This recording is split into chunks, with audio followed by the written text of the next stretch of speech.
what was the question that you had in your mind for the reason I jumped before you started filming, before you maybe even made plans for the documentary? What was the question that popped into your head that you felt a desire to answer, or find some sort of greater meaning?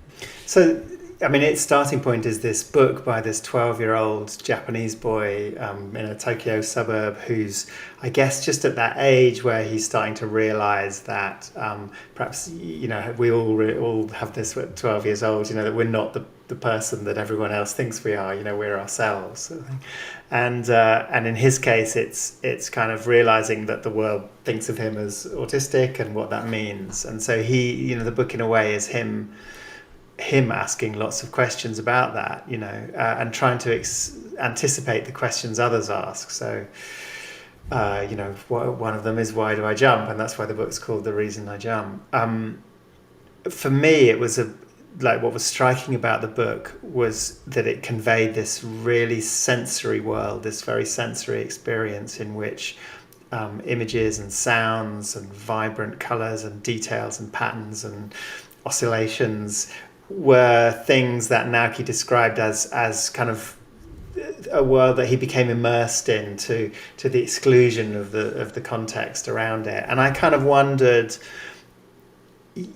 how true that was for other non-speaking autistic people. I wanted to make the film kind of global so that we went to a number of different people around the world.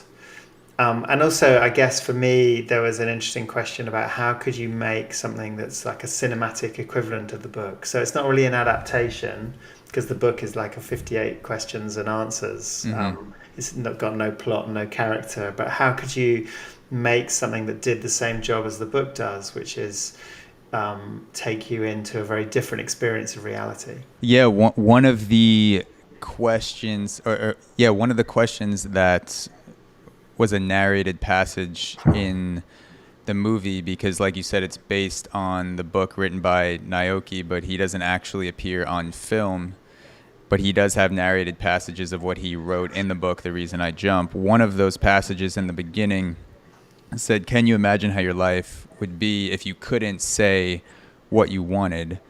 And that was a common theme for me throughout the film, is that I'm watching this group of people that are non-speaking autistic, and they obviously have similar desires and wants and needs to the rest of us, and they're getting this input from the rest of the world, and there's this gap between those desires and needs and what they're able to communicate in neurotypical terms, and the world is built in a neurotypical fashion. So if you want to buy a sandwich, or you want to say that you love this work of art, or you want to create you want to create almost anything, if it's not in neurotypical terms, it can be hard for people to understand. And it's still hard for me to understand, because I don't have autism. I'm able to speak. And that was a common theme for me, is how vividly and how deeply this group of people feels things, and I can see a lot of parts of myself, similar desires, similar things that I want to do in this film. Yeah, I mean, I think there's lots for everyone to identify in it. I mean, that's for me, one of the learning experiences of the film was to think a bit about how I kind of process reality, and how actually we all maybe do it with different kind of biases and in a slightly different ways, and how interesting that is in terms of the way we communicate with each other.